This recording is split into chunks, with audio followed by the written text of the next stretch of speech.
क्या हुआ जब अपने नाग की हत्या का बदला लेने के लिए एक इच्छाधारी नागिन ने की सारी हदें पार। ये घटना जानकर आपके भी रोंगटे खड़े हो जाएंगे। दोस्तों, वीडियो शुरू करने से पहले महादेव के सच्चे भक्त कमेंट्स में हर हर महादेव जरूर लिखें। दोस्तों, देवों के देव महादेव के लिए एक लाइक तो जरूर बनता है। राजस्थान के एक छोटे से गांव चांदपुर में खेत के समीप ही एक कुएं में इच्छाधारी नाग और नागिन का एक जोड़ा रहा करता था। एक रात्रि की बात है जब इच्छाधारी नागिन अपना रूप बदलकर चांदपुर गांव में यूं ही भ्रमण के लिए निकली थी और कुएं के पास उस समय इच्छाधारी नाग सो रहा था। उस समय वहां बड़ा ही अंधेरा था। राजू और मंगल नाम के दो व्यक्ति अपने अपने सारे काम निपटाकर उसी कुएं के पास से अपने ट्रक से गुजर रहे थे।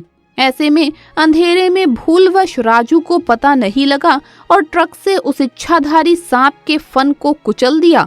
इसके बाद जैसे ही नाग ट्रक के नीचे आया, उन्होंने ट्रक रोककर देखा तो उन्हें ज्ञात हुआ कि उन्होंने एक नाग की हत्या कर दी है। जब दोनों को पता चला कि ये कोई साधारण नाग नहीं अपितु इच्छाधारी नाग है, तो उन्होंने उसे उठाकर पास स्थित कुएं में फेंक दिया और वहां से भाग निकले। इधर जब इच्छाधारी नागिन वापस कुएं के पास लौट कर आई तो अपने मृत नाग को कुएं में देखकर वो बेसुध हो गई। उस नाग की आंखों में उसने उसके कातिलों को देख लिया था। उसके दिमाग में बस एक ही शब्द चल रहा था, बदला। उसने उसी समय प्रण लिया कि जिसने भी मेरे नाग की हत्या की है, मैं उन दोनों इंसानों को इसी कुएं के अंदर ही मारूंगी।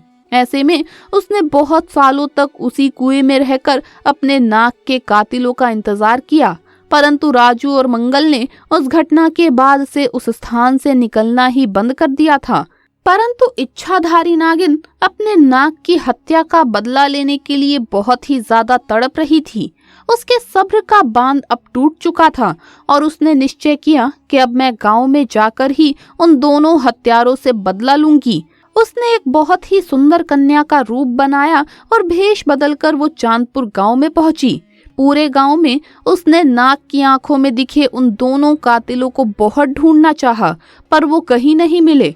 परंतु रात्रि के समय मंगल और राजू पुनः अपने काम से घर लौट रहे थे। आज वो दोनों पैदल ही वापस आ रहे थे कि तभी उन पर इच्छाधारी नागिन की नजर पड़ गई। उस समय उसने बहुत ही सुंदर कन्या का रूप धारण कर रखा था। ऐसे में वो राजू और मंगल को अपनी सुंदरता से लुभाने लगी। वो दोनों उसकी सुंदरता पर मोहित हो चुके थे। ऐसे में उस लड़की ने कहा कि आओ मैं तुम्हें स्वर्ग की सैर करवाती हूँ। वो दोनों भी बेसुध हो गए और उसके पीछे पीछे जाने लगे। वो उस लड़की की सुंदरता में इतने मोहित हो चुके थे कि उन्हें समझ नहीं आ रहा था कि वो दोनों उसी स्थान पर जा रही हैं जहाँ पर उन दोनों ने नाग की हत्या की थी।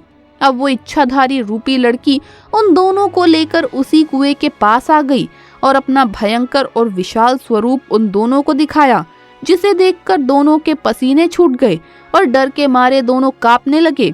इच्छाधारी नागिन ने उन्हें अपना पक्ष रखने का भी मौका नहीं दिया कि भूलवश उनसे नाग की हत्या हुई थी और डस डस कर कुएं के पास ही राजू और मंगल दोनों को मारकर अपने नाग की हत्या का बदला लिया और अपने प्राण अनुसार दोनों के शव को उसने उसी कुएं में फेंक दिया जिस कुएं में इन दोनों ने उसके नाग के शव को फेंका था, और वो पुनः उस कुएं के आसपास ही रहने लगे। दोस्तों, आप भी इस बात का विशेष ध्यान रखिएगा कि किसी भी प्रकार से जाने अनजाने में आप किसी भी सांप, नाग या नागिन को चोट ना पहुंचाइए, क्योंकि हमारी एक गलती हमारे ऊपर बहुत भारी पड़ सकती है।